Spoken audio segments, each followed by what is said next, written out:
New at 11, a computer hacker accused of the largest credit card theft in U.S. history is awaiting his sentencing tonight.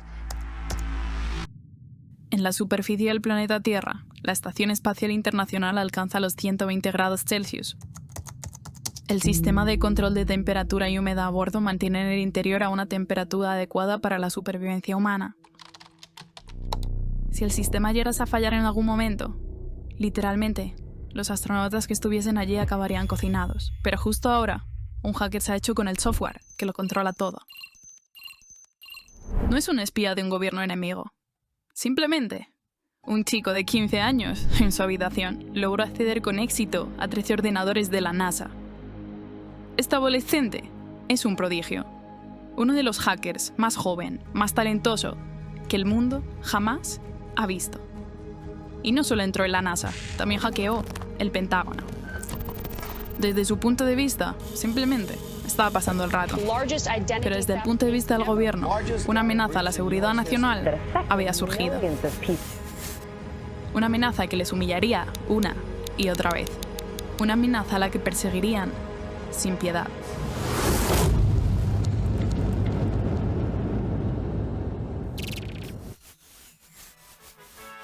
Estamos en el año 1989, en un suburbio del sur de Florida. Este es Jonathan James. Mientras otros niños juegan al escondido en la calle, él, con tan solo 6 añitos, estaba pegado al ordenador de la familia. Llegó a tal obsesión que sus padres empezaron a preocuparse. Su padre era programador, y al ver la obsesión del niño con el ordenador, instaló controles parentales en él. Pero Jonathan lo rompió sin ninguna clase de problemas. En su adolescencia temprana, Jonathan comenzó a mostrar interés por la programación y comenzó a leer libros sobre el lenguaje de programación C y el sistema operativo Unix, precursor de Linux y macOS. Estudió código fuente en profundidad y le encantaba mantener conversaciones con otros entusiastas de la informática. Jonathan pasaba incontables horas frente al ordenador, incluso llegaba hasta altas horas de la noche. Una tarde, Jonathan desinstaló el Windows del ordenador de la familia e instaló Linux, sin que nadie se lo pidiera. El tiempo que Jonathan pasaba frente al ordenador llegó a transformarse en un problema, a tal punto de que Jonathan tenía constantes discusiones con sus padres, hasta que un día, hartos de que estuviera tan viciado al ordenador, decidieron confiscárselo. A causa de esto, Jonathan huyó de su casa diciéndoles que no volvería hasta que lo devolvieran al ordenador, sin saber que más adelante no serían sus padres quienes intentasen alejarle del ordenador, sino el propio gobierno de los Estados Unidos. A los 15 años, Jonathan había pasado de ser un niño curioso a ser un hacker en toda regla, uno de los mejores y más jóvenes de su época. Cuando Jonathan cogía el ordenador online, era conocido como Comrade. A Jonathan le encantaba jugar con sistemas, no para destruirlos, sino para vencerlos. Para él, era una cuestión de poder y de control. Disfrutaba de la adrenalina. Cuanto más difícil era el sistema, más la atraía. Entraba, demostraba que no era tan seguro como parecía y seguía adelante. No le importaba lo que había dentro. No robaba datos, no borraba archivos, no instalaba virus. De hecho, a veces hacía lo contrario. Entraba y luego le enviaba un correo amable al administrador del sistema. En el verano de 1999, Jonathan buscaba un nuevo desafío: hackear a la NASA. Más específicamente, el Centro de Vuelos Especiales Marshall, en Huntsville, Alabama. Accedió a 13 ordenadores de la NASA. Nunca estuvo claro cómo. Pero esta vez, Jonathan decidió llevarse algo consigo. Un software propietario valorado en $1.700.000. El software que Jonathan robó fue nada más y nada menos un software encargado de controlar la temperatura y la humedad de la ISS, o también conocida como Estación Espacial Internacional.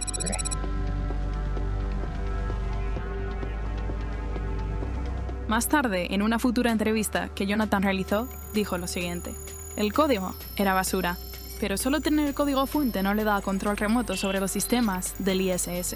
Una cosa es el código, y otra cosa muy distinta era enviar comandos al espacio. Habría necesitado muchos más pasos para hacerlo.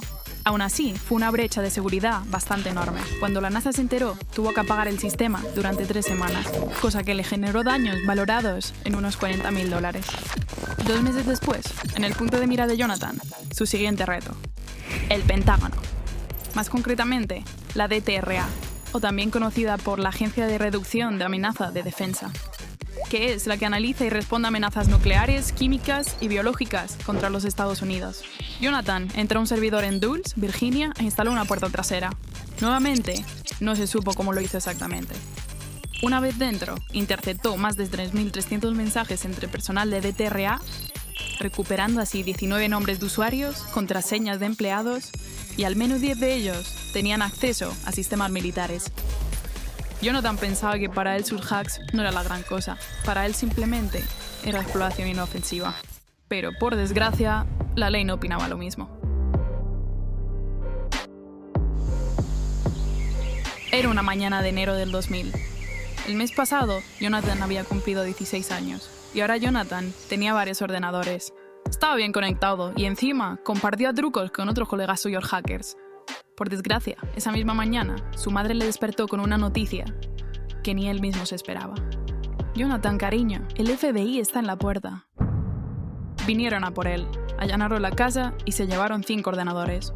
También se llevaron su Palm Pilot, unos CDs y sus libros de Star Trek.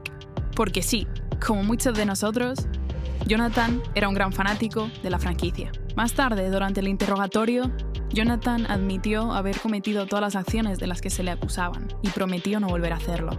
Pasó el tiempo y el asunto se tranquilizó un poco, hasta que pasado 3 meses, finalmente decidieron presentar cargos, y su vida cambió por completo. Jonathan James se convirtió en la persona más joven en los Estados Unidos en ser condenada por delitos cibernéticos. Si en aquella época hubiera sido adulto, hubiese recibido hasta 10 años de prisión. Pero seguía siendo menor. El Tribunal Federal de Miami lo condenó a 6 meses de arresto domiciliario. Ya no podía usar ordenadores en su tiempo libre. Y peor aún, tenía que escribirle cartas de disculpa a la NASA y al Departamento de Defensa.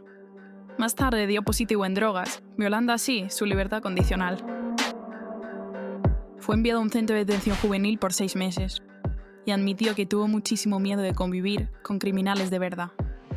Más tarde, en una entrevista, su padre admitió que la prisión cambió a Jonathan por completo. Lo volvió apático.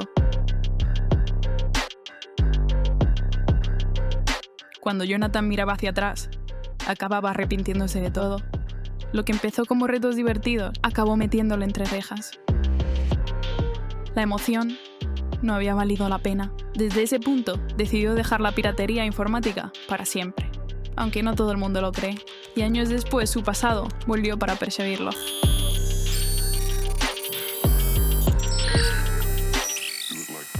Este de aquí es Albert González. Tiene varias cosas en común con Jonathan. También nació en los años 80, también fue un hacker autodidacta. A los 14 años también logró hackear sistemas de la NASA. Y como consecuencia, también recibió una visita del FBI. Pero al contrario de Jonathan, eso no le detuvo. Todo lo contrario. No sabemos si Albert y Jonathan se conocieron en persona, pero tenían un amigo hacker en común llamado Christopher Scott. González usaba muchos alias en internet, pero su alias favorito era Subnazi, una referencia a un episodio de Seinfeld. A principios de los años 2000, González se topó con Shadow Crew, un mercado clandestino para traficar números robados de tarjeta de crédito y de débito, así como información de identidad. Y aunque los federales ya le tenían puesto el ojo encima, él decidió involucrarse aún más. En febrero de 2023 fue atrapado intentando sacar dinero de un cajero automático usando tarjetas falsas. Para evitar ir a prisión, accedió a colaborar con el servicio secreto, ayudando así a capturar a varios miembros de Shadow Crew. Uno pensaría que trabajar como informante para el gobierno lo alejaría del crimen. Pero no. Para él, el salario que le ofrecía el servicio secreto era demasiado bajo. Así que volvió a lo que mejor se le daba: hackear. Montó un esquema elaborado que llamó Get Rich or Die Trying, que en español vendría siendo enriquécete o muere en el intento. Ese plan se convertiría en uno de los mayores casos de robo de identidad del mundo. Arruinaría su vida y Jonathan James acabaría muerto. Este de aquí es Scott, amigo tanto de González como de James. A su lado está alguien que, según los informes criminales, es conocido solo como JJ. En esa época, la mayoría de empresas no se tomaban muy en serio la ciberseguridad. Por eso, estos dos solían hacer una cosa llamada war driving. ¿Qué era el war driving? Una técnica simple. Manejaban por la ciudad, se estacionaban cerca de una empresa, sacaban el portátil, una antena de radio de alta potencia y se ponían a revisar vulnerabilidades en las redes de Wi-Fi de las empresas. Mientras tanto, dentro de las instalaciones de Office Max, la gente compraba post-its y rotuladores para una reunión que probablemente podría haber sido un correo. A las afueras, Scott y JJ accedieron a las redes de Wi-Fi de la tienda y desde allí entraron a sus sistemas. Una vez dentro, instalaron un sniffer, que esto vendría siendo un programa que capturaba y descargaba los datos de la tarjeta de crédito y débito de los clientes y de ahí le enviaba los datos a González. Así González le podía reenviar los datos a otro hacker para que le descifrara los pins de las tarjetas.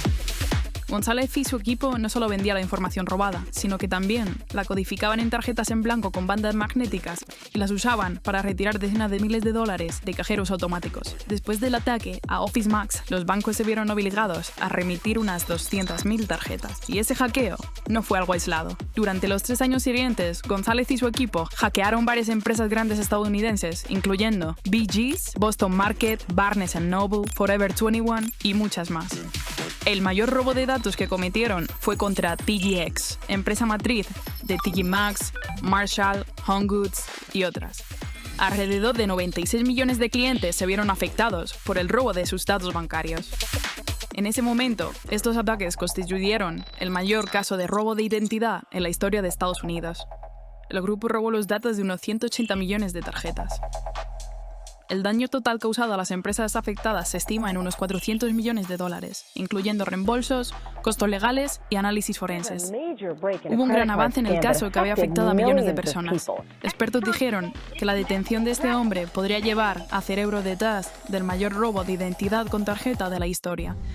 El servicio secreto se puso manos a la obra y empezó a investigar, hasta que en un momento se dieron cuenta de que su propio informante no solo estaba involucrado, sino de que era el autor intelectual del robo a TJX. Llegamos a mayo del 2008. Jonathan James ahora tenía 24 años. No iba a la universidad, no tenía trabajo.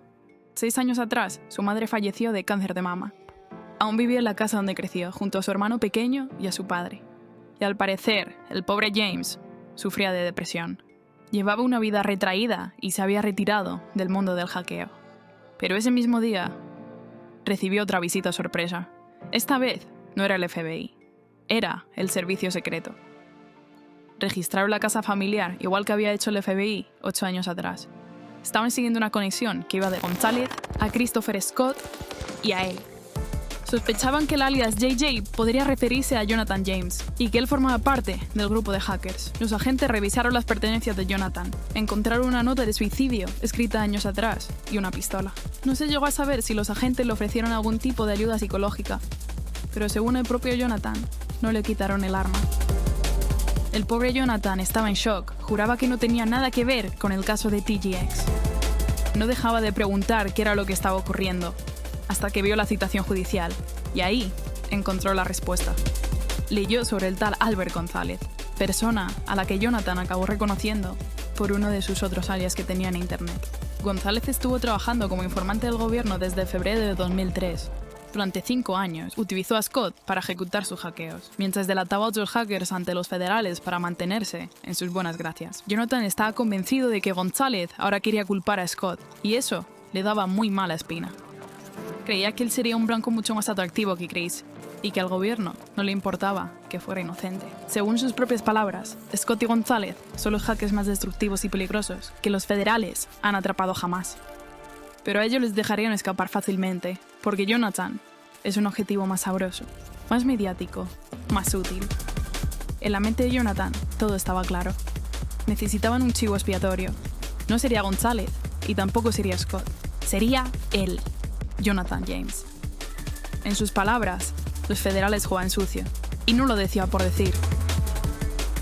Existe un documento que ha circulado por la comunidad hacker, la guía de Agent Steele para ser arrestado.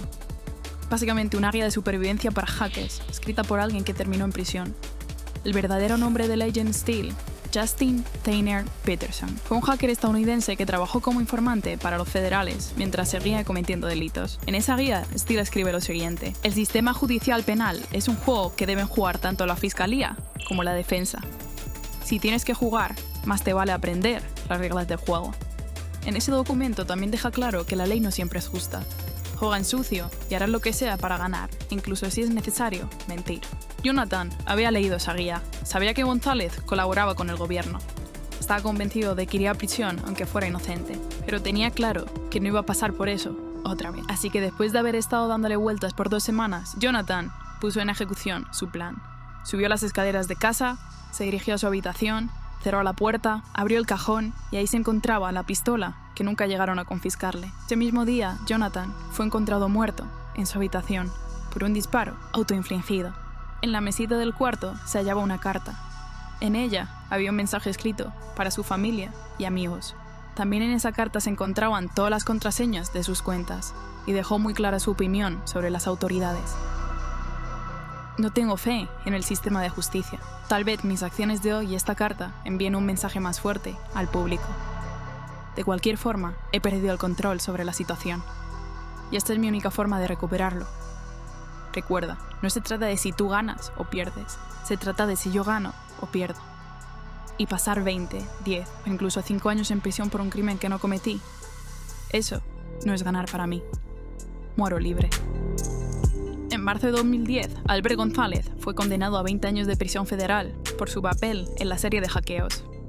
En el patio trasero de la casa de sus padres, el servicio secreto encontró enterrado un barril con $1.200.000 en efectivo. Christopher Scott fue condenado a 7 años de prisión por su implicación. Es probable que el alias de JJ no se refiriese a Jonathan James, sino a Stephen Wall, otro implicado en el caso TGX, conocido en línea como Jim Jones. En el momento de su muerte, Jonathan no había sido arrestado, acusado, juzgado ni sentenciado. Pero saber que González trabajaba con el gobierno alimentó su temor de convertirse en el chivo expiatorio y terminar en prisión. Jonathan James no era un criminal despiadado. Simplemente era un adolescente con un talento poco común y una profunda curiosidad por cómo funcionaban los sistemas. Después de hackearlos, a menudo ofrecía ayuda para corregir las vulnerabilidades, pero en lugar de violentar ese talento, de ayudarle a convertirlo en algo positivo, el sistema de la justicia decidió convertirlo en un ejemplo. Opinó que con solo 24 años, sin cargos formales y lidiando con depresión, terminó pagando con su vida un crimen que ni siquiera había cometido. Y me parece algo muy injusto. ¿Y vosotros, qué opináis? ¿Es que Jonathan James fue castigado por ser demasiado inteligente en un mundo que no supo entenderlo? Dejádmelo abajo en los comentarios. Muchas gracias por haberos quedado hasta el final. Espero que os haya gustado el vídeo. La verdad es que a mí me ha parecido una historia bastante triste. Me hubiera gustado que hubiera acabado de otra forma, porque la verdad es que el pobre chavalín no se merecía eso. Y pues nada, yo soy Lilith. Nuevamente espero que os haya gustado. Este es el segundo vídeo que subo en el canal. No olvidéis de dejar un like, suscribiros al canal y compartir el vídeo para que así podamos llegar a más gente. Y nada, me despido. Hasta luego.